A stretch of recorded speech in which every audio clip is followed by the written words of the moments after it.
ಈಗ ಕೇವಲ ಜನಾರ್ದನ್ ರೆಡ್ಡಿ ಅವರು ಮಾತ್ರ ಅಲ್ಲ ಇದ್ರ ಬಗ್ಗೆ ಮಾತಾಡಿದ್ದು, ಜೊತೆಗೆ ಇದು ಸೋಷಿಯಲ್ ಮೀಡಿಯಾದಲ್ಲೂ ಕೂಡ ಸಾಕಷ್ಟು ಮಾತುಕತೆ ಆಗ್ತಾ ಇತ್ತು. ಅದಕ್ಕೇನಾದ್ರು ಇನ್ಫಾರ್ಮೇಶನ್ ಅನ್ನ ಫೈಲ್ ಮಾಡ್ತಾ ಇದ್ದೀರಾ? ಯಾಕಂದ್ರೆ ಇಲ್ಲ, ಇದರ ಮುಖಾಂತರ ಇದೇ ರೀತಿ ಬರ್ತಾ ಇತ್ತು. ಇದರ ಮುಖಾಂತರ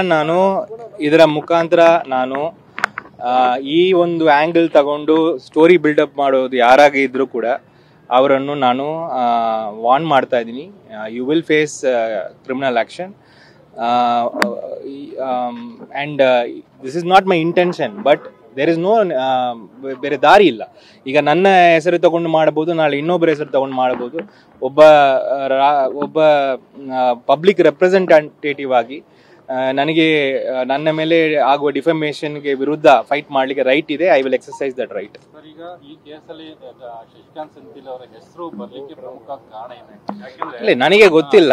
ಅಂದ್ರೆ ಏನೋ ಹೇಳ್ತಾ ಇದಾರೆ, ನೀವು ತಮಿಳ್ನಾಡವರು, ಅವ್ರು ತಮಿಳ್ನಾಡವ್ರು. ಅಂದ್ರೆ ಇನ್ನೊಬ್ಬ ಪೊಲೀಸ್ ಅಧಿಕಾರಿ ಕೂಡ ಇಲ್ಲಿ ತಮಿಳ್ನಾಡವ್ರು ಇದ್ದರು.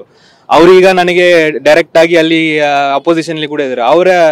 ನನಗಿಂತ ಪೊಲೀಸ್ ಅಧಿಕಾರಿಗಳಿಗೆ ತಲೆ ಬರುಡೆ ಇನ್ನೂ ಜಲ್ದಿ ಸಿಗ್ತದೆ. ಅವರ ಹೆಸರು ಯಾಕೆ ಬಂದಿಲ್ಲ ಅಂತ ನನಗೆ ಗೊತ್ತಿಲ್ಲ. I have no idea, but it is politically motivated and reckless.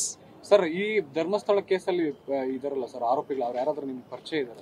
ಯಾರು ಪರಿಚಯ ಇಲ್ಲ, ಏನೂ ಕೂಡ ನನಗೆ ಲಿಂಕೇ ಇಲ್ಲ ಈ ವಿಷಯದಲ್ಲಿ. ನಿಮ್ಗೆಲ್ಲರಿಗೂ ಗೊತ್ತಿದೆ, ನಾವು ಬೇರೆ ಒಂದು ಫೈಟ್ ಅಲ್ಲಿ ಇದ್ದೀವಿ.